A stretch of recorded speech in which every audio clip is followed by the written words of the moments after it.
Assalamualaikum warahmatullahi wabarakatuh. Mitra-mitra sadayana, alhamdulillahnya Kang Arit tiasa nepangan di mitra-mitra sadayana dina acara dongeng Sunda.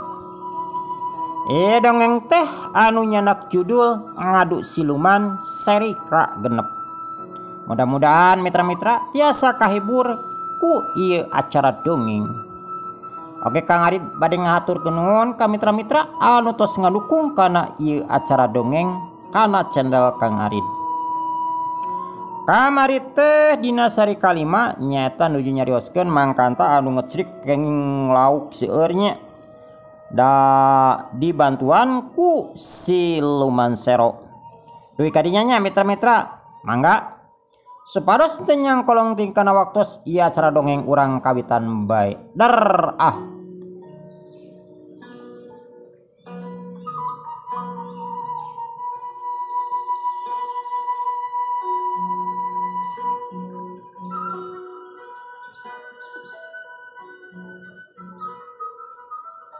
Anu saterusna mangkanta gura-giru balik.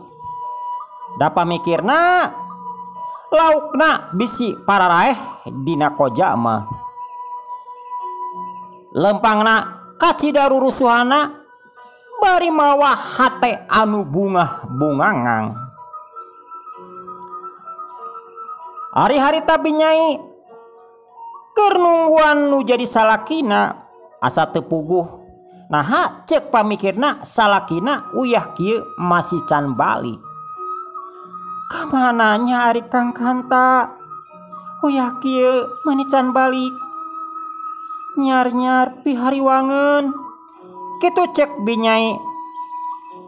Bari saterusna binyai turun keluar lunga-lengo nempoan nu jadi salakina.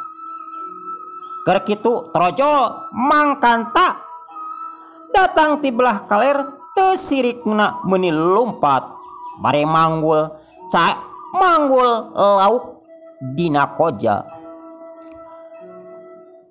Teu hararese eta si lauk teh gancang diasupkeun si koja teh diasupkeun kana balong meunang nyieun tadi teh. Atuh binyai meuni colohok bengong ningali salakina manggul lauk meuni sakitu lobana. Akang, di mana eta lauk meuni loba-loba teuing? Kitu cek binyai. Nyai. Yo aya milik yo. Aya milik nyai, aya milik. Kitu cek mangkanta. Bari gek diuk dina jolodog. Aya milik kumaha Kang? Eta lauk meuni loba-loba teuing. Di mana? Cek binyai. Mani heran jeung hariwangeun bisi lauk teh meunang maok. Kieu nyai. Akang teh tadi teh ngecrik. Anu saterusna mangkanta nerangkeun. Teh memeti maena ngecrik basa indit. Mimiti mah teu bebeunangan cenah. Ngan manehna inget yen dibere mustika ku Siluman Sero teh jadi embat nepikeun ka daratang lauk. Atuh binyai teh meuni colohok bengong. Alah Akang, atuh lauk loba-loba ting kieu mah da moal ka tuang ku urang. Keur naon? Kitu cek binyai. Nya Akang isukan trek ka pasar nyai. Nya arek ditawarkeun we heula ka bandar. Akang subuh-subuh rek indit ka pasar. Lamun geus puguh geus ieu nya Akang arek ngecrik deui. Kitu cek mangkanta. Bari hatena bungah. Sigana kahirupanana bakal kapanggih. Nya atuh ari kitu mah teu nanaon Kang. Nya sugan we atuh di dieu ge di lembur aya nu meuli sahiji duaeun mah. Kitu cek binyai. Nya lauk teh nyai urang ieu keun urang baekeun dibalongkeun bae da. Urang disiri be ngalana mah kitu cek Mang Kanta. Anu saterusna eta lauk teh dibahekeun dikencarkeun di balong. Atuh lauk teh meni bararungaheun tina koja pekana ieu meni cinggara racileng. Lauk teh kaitung kuat bubuhan lauk leuwih atawa lauk walungan. Nengeli lauk meni resep, lauk gede lauk leutik meni cingkarot cepat. Anu saterusna Mang Kanta jeung Binyai arasup ka imah. Binyai gancang ka dapur nyokot cai sakalian bari mikeun lalawuhna. Kabenaran harita Binyai boga sepan huy jeung sepan tales. Anu saterusna Mang Kanta ngopi bari mawa ka bungah lain dikeuna. Sigana cek pamikir Mang Kanta hirupna bisa robah. Mang Kanta meuni hayang gura-giru hayang geura subuh we cenah rek indit ka pasar. Teu kacatur ieu carita teh beurang geus kaganti ku peuting. Hayam jago mimiti kongkorongok nandakeun yen bakal diganti ku beurang. Atuh Mang Kanta meuni gura-giru saged manehna geus dangdan malahan mamake kampret hideung.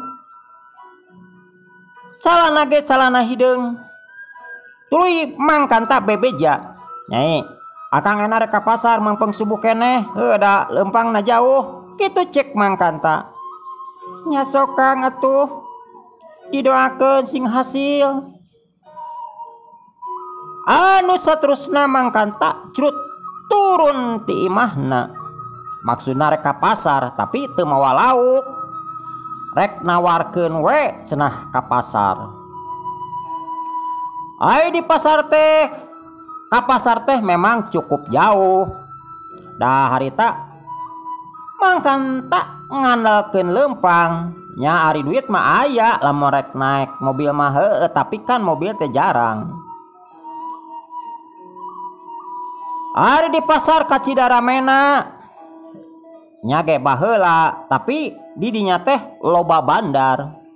Di Bandar Pare, Bandar Hayam, Bandar Domba, Bandar Sapi, Bandar Lauk, kabeh ge aya. Ari Mang Kanta nepungan Bandar Lauk. Mang Kanta nerangkeun yen cenah kuring boga lauk kieu lauk ge cenah lauk campur, aya sepat, mujair, lauk mas kabeh ge aya. Atuh sanggeusna kitu mah tim pihak bandar teh nya tujuan keun bae cenah. Engke kuring cenah pabeberang kadinya nempoan. Lamun kaharti bar jeung ieu rek dibeuli. Atuh Mang Kanta teh meuni bungaheun yen bandar rek nempoan laukna. Mang Kanta gura-giru balik ka imahna. Bari langsung lauk teh disiriban dialaan, diasupkeun deui kana koja. Sakitar wanci jam 1 torojo bandar ti pasar teh datang kadinya. Manehna nempoan lauk. Atuh bandar teh meuni atoheun, da lauk teh campur. Ti lauk sepat, lauk naon, cenah ieu mah bisa diasin, bisa dijieun lauk asin. Anu saterusna lauk teh ditimbang, geus beres cocok jeung hargana. Lauk teh di duitan ku bandar teh ya. Malahan mah bandar teh janji isukan cenah rek ka dieu deui anger we cenah jam sakieu. Kitu cek bandar. Ari bandar teh ngaranna Mang Ewon. Mang Ewon teh bandar lauk anu geus kacida lilana. Atuh Mang Kanta meuni bungah jeung bungangang Cek pikirna keun bae cenah harga rada miring saeutik oge da lain meuli da ieu mah meunang ngecrik. Teu kacatur ieu carita geus sabulan deui tina kajadian eta Mang Kanta terus-terusan ngecerikan lauk teh di walungan siga nu teu beak-beak, malahan mah beuki ngalobaan. Ayeuna mah kahirupan Mang Kanta total kacida robahna. Malahan Mang Kanta ayeuna mah geus kasebut juragan lauk. Imahna geus diomean pageuh. Nepikeun ka manehna geus boga tanah deket walungan. Da pikir Mang Kanta, lamun manehna boga tanah di dinya henteu jauh cenah, jadi teu kudu dipanggulan. Aya meureunan ari kana 300 bata mah Mang Kanta meuli tanah di dinya. Puguh we genah atuh. Menang lauk teh kareh brus kadinya. Banar oge Mang Ewon teu ka imahna lamun nyokot lauk teh langsung ka walungan. Mang Kanta ge geus boga pagawe aya kana 4. Mang Kanta ayeuna mah boga pagawe 4, ngan manehna boga pagawe anu diandalkeun. Lamun manehna keur ka kota atau keur ka mana nya sok di titah teh atawa anu dipercaya teh pagawe nyaeta anu ngaranna Mang Omod. Ari Mang Omod seolah-olah pagawe anu kacida kapake ku manehna. Mang Omod jeung Mang Oday ari pagawe nu 4 teh pagaweanana milihan lauk. Lamun lauk mas dipisahkeun, lauk beunteur dipisahkeun. Malahan mah cek Mang Omod ngomong ka Mang Kanta yen pagawe teh tambahan da moal katanagaan. Anu saterusna atuh pagawe teh ditambahan ayeuna mah jadi 10 jelema jeung Mang Omod jeung Mang Oday. Tapi sanajan Mang Kanta ayeuna geus disebut jadi juragan lauk, teu ieu adigung adiguna. Beja apa beja-beja yen Mang Kanta ayeuna mah geus jadi juragan lauk. Malahan mah pagawena geus aya 10. Beja ieu teh nepi pisan kana ceulina Bah Satar. Atuh Bah Satar meni ngagugudug nafsu ngadenge musuh bubuyutanana ayeuna mah hirupna geus aya dina kamajuan. Hirupna ayeuna mah geus maju, geus loba harta. Harita di imahna Mang Kanta keur ngobrol jeung Binyai. Pok Mang Kanta nyarita, "Nyai, nya ena mah lauk teh beuki dieu teh, nu meuli teh. Aya urang dieu nu deukeut, teu ngadakeun wae ti bandar." "Nya syukur atuh Kang, ari ayeuna urang dieu geus aya nu meuli mah." "Nya tapi da urang dieu mah teu loba, paling ge 1 kilo 2 kilo. Kadang-kadang ku akang ge ari saeutik mah tara-tara acan ditarima duitna karunya." Kitu cek Mang Kanta. Mang Kanta mah estuning teu pait.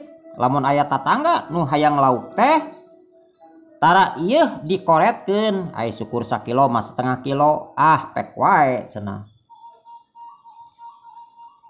"Lain Kang, eta sawah jeung kebon tadi teh aya nu nawarkeun Tapi kumahanya gigireun Mbah Satar. Nah anu saha Nyai tanah gigireun si Mbah Satar dijual?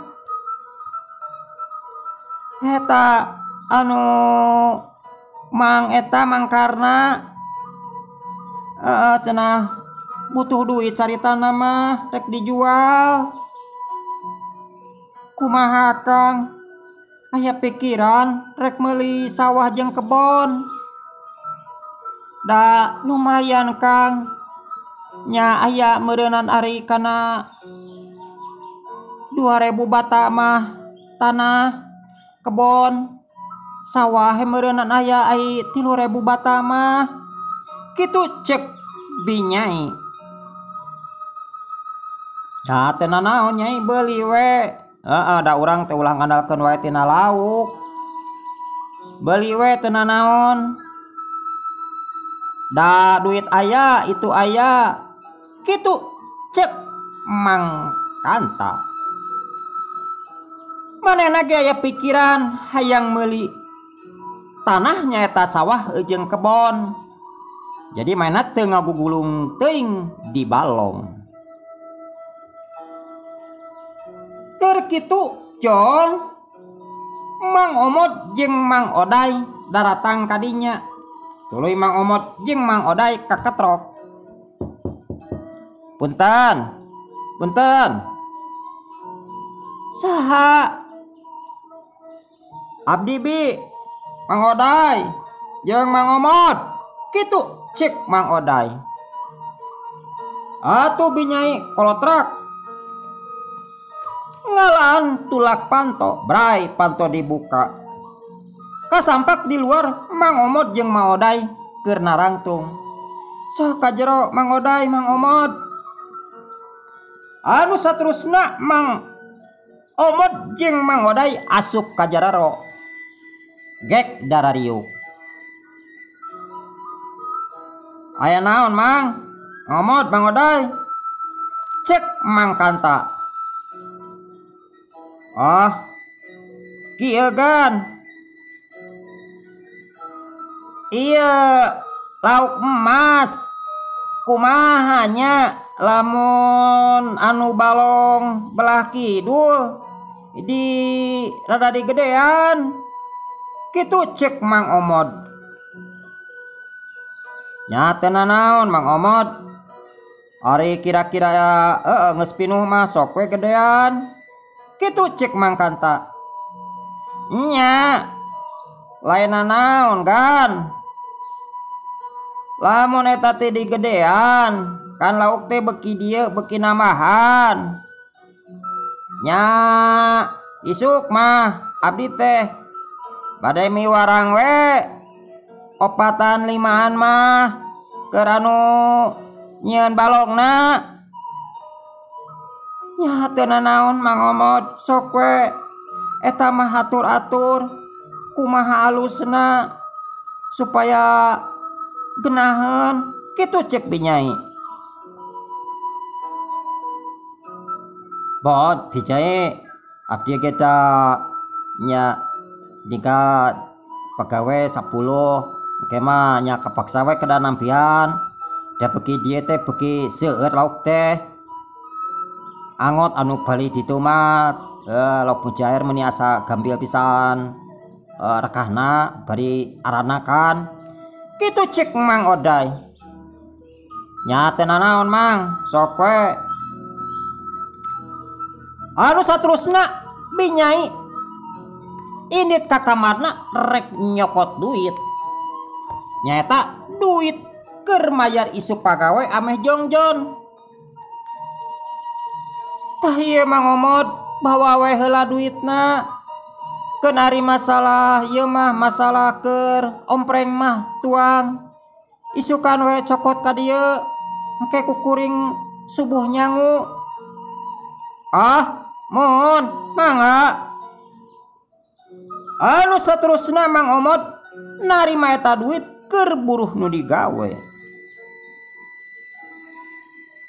Beres narima duit, Mang Omod jeung Mang Oday pamitan arek balik da peuting teuing bari persiapan sakalian lamun kaburu mah cenah ayeuna rek neangan nu digawe. Teu karasa waktu teh bener-bener mangkanta ayeuna mah geus jadi curagan lauk. Kebon jeung sawah anu gigireun Bah Satar geus kabeuli. Atuh mangkanta teh rada sibuk oge kaditu kadieu. Malahan mah Binyai ge Binyai jeung Mang Uhi ge mantuan kabalong. Tambah kesal cenah milihan lauk. Harita ari mangkanta keur kaayaan di kebon. Manehna keur nempo pare anu sumedeng koneng. Da di sawah teh mangkanta ngahaja nyeun leuit paragi moe jeung paragi neundeun. Saung ge meuni geunah tur seseg kacida. Jadi lamun dina panen teh tara langsung dibawa ka imah tapi dipoe di sawah. Ameh teu barabe. Dalam mereka jual bandar teh rok langsung ka sawah tara ka imah. Kitu deui palawija oge lamun dijual teh langsung di kebon. Harita mangkanta keur diuk di saung sawah bari udut meningelepus siga nu nikmat. Bari ningali ka hareup. Puguh we atuh. Pare keur meuseu keur meujeuhna subedeng koneng. Harita angin meuni ngahiliwir. Meuni endah kacida. Keur jongjon kitu teu kanyahoan. Di belah wetan aya nu datang. Bari hauk nyentak teu puguh-puguh. Si oreng teh eta teh Bah Satar. Woi, kota konaon euy? Maneh siga nu senang ayeuna geus jadi juragan lauk. Beuki we si laing gede hulunya. Kitu ceuk Bah Satar. Bah Satar bener geus nyieun gara-gara. Atuh mangkanta teh meuni ngusial napsuna. Teu gugur teu angin. Paneal mangkanta hudang tina diukna pok nyarita ka Bah Satar.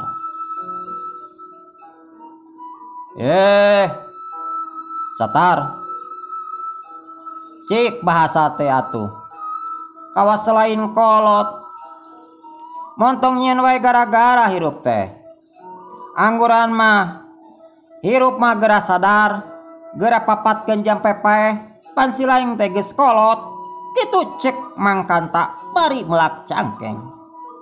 Estuning manehna eueuh kasieun. Dipikir ku manehna, ayeuna mah harta manehna ge loba, lain sombong. Kawani aya jeung rarasaan mah da cek pikir mangkanta teu ngarasa salah. Oi eta sungut anu beunghar dadakan bener. Beuki gede hulu beuki dieu teh. Kitu ceuk Bah Satar. Bari nyirilik nyampeurkeun. Si laing anu gede hulu mah Satar. Dewek mah ieu rarasaan mah teu nyieun masalah. Dewek mah keur diuk. Si laing nu salilana nyieun masalah. Ai si laing hayang kumaha Satar? Kitu cek mangkanta bari mureleng. Panonna seukeut mencrong ka Bah Satar. Atuh Bah Satar teh lain di kieu napsuna. Napsu ngagugudug ambar teu kawadahan. Cek rasa mainna masa dilonyeng ku mangkanta. Padahal manehna nu nyieun masalah lain mangkanta. Pan sidik mangkanta mah keur diuk. ngan sebrut basatar narajang parep nangahyung bangbaraan maksudna rek ngagedor gado mangkanta hiuk tapi mangkanta teh ieu gugup ningali perep anu ngabiur ngasakilat mangkanta ngakilak plos eta perep basatar ngageblos tolonjong awak basatar nolonjong ka hareup ningali awak basatar nolonjong teh ara rese hiuk mangkanta najongkeun suku menibang baran hiuk kagedog pisan kana kakemplong basatar basatar ngagoak bari awakna moyong kodbro nyungkruk kana taneuh bari manehna nyekel kakemplongna urang ajar ponyok sia kitu cek basatar paneal hudang anu saterusna basatar masang kuda-kudana manona mencrong seket aok basatar ngagorowok rasakeun sia sonto hiu basatar narajang deui ku peureukna mane nyewuk bangbaran siga anu teu katempo ningali pereup ngahiung kitu mangkanta teu ngejat ngan sakilat pereup basatar ditewak gep anu saterusna dipurulitkeun tuluy dikenyang dicentok sakaligus bari turna geus masang nunjel kana peuteung basatar hiuk tuk manehna pisan leungeun dipurulitkeun tur nunjel kana peuteung basatar meni ngoceak peuteungna asa tobros leungeunna asa rumpung basatar rubuh namru manehna bari gegerungan teu kuat ngarasakeun seueul lain di kieuna waduh udah ajar sia aduh bener si Santa lain di kieu ulina urang ajar sia Santa kitu cek basatar satar lain dewek anu kurang ajar mah tapi maneh nu ajar kurang maneh mah bener-bener kudu dihajar cek mangkanta lain dikieu nafsuna asa kabida-bina teuing ieu jelema nyeun masalah panel basatar hudang maksakeun bari cumarijeg wah belajar sia mah kudu ku ieu yeuh kitu cek basatar bari selepek basatar ngalugas pedongna anu saterusna hiuk basatar narajang ku bedogna mani ngahyung bangbaraan eta bedog meni ngolebat tapi mangkanta teu ngakiwar eta bedog diantepkeun we habek eta bedog nanggal pisan kana beuheung mangkanta tapi aneh bin ajaib eta bedog teu neurak ngampul siga ngadek ban mobil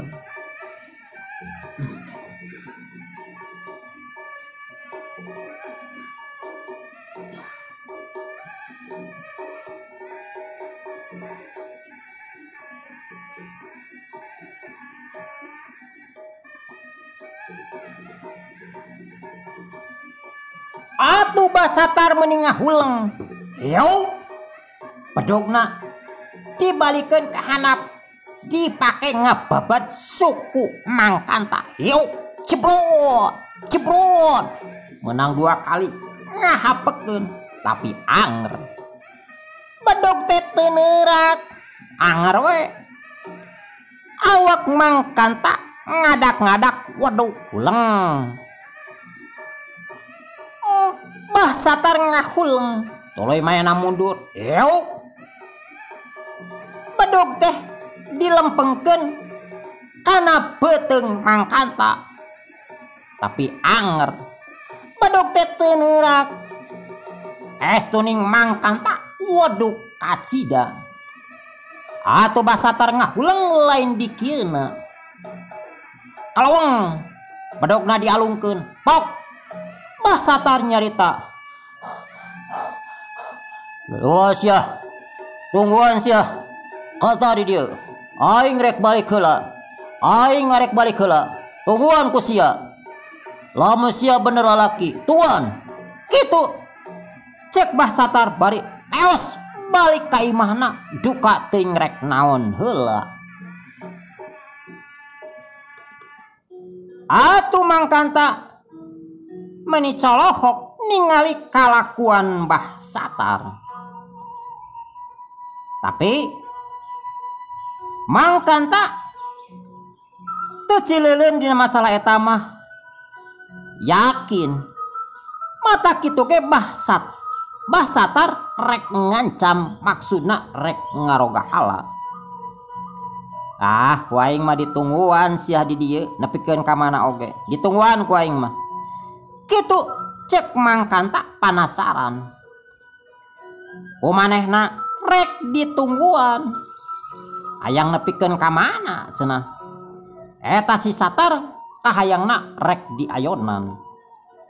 Ngahaja manehna teu balik heula ka imah. Manehna cicing dinya di sawah. Rek nepikeun ka mana ge rek ditungguan. Bae cek Mang Kanta da bekal mawa cai mawa. Di saung teh kumplit. Angape saung teh imah da wowog jeung gede. Anu saterusna Mang Kanta ngoloyong ka jero saung. Gek diuk bari terus nginum. Anu siga tumaninah genah we teu loba bebanna naon. Teu karasa waktu teh geus magrib deui, geus reup-reupan, tapi Mang Kanta cicing we di saung rek nungguan Mbah Satar hayangna kumaha. Malahan Mang Kanta nyeungeut cempor. Jeung harita teh da memang keur mangsana bulan teh keur meujina gede 14 purnama meuni moncorong geus mimiti kaluar bulan. Caang ngebrak pikabitaeun jeung pikabetaheun di sawah teh. Teka catur waktu teh terus geus nyerelek, geus liwat ti waktu isya. Ayeuna urang caritakeun ka imahna Mbah Satar. Harita Mbah Satar sanggeusna nepi ka imah, manehna gura-giru ka cai mandi. Geus beres kitu, manehna geus pas waktu magrib. Gancang manehna nyiapkeun sasajen.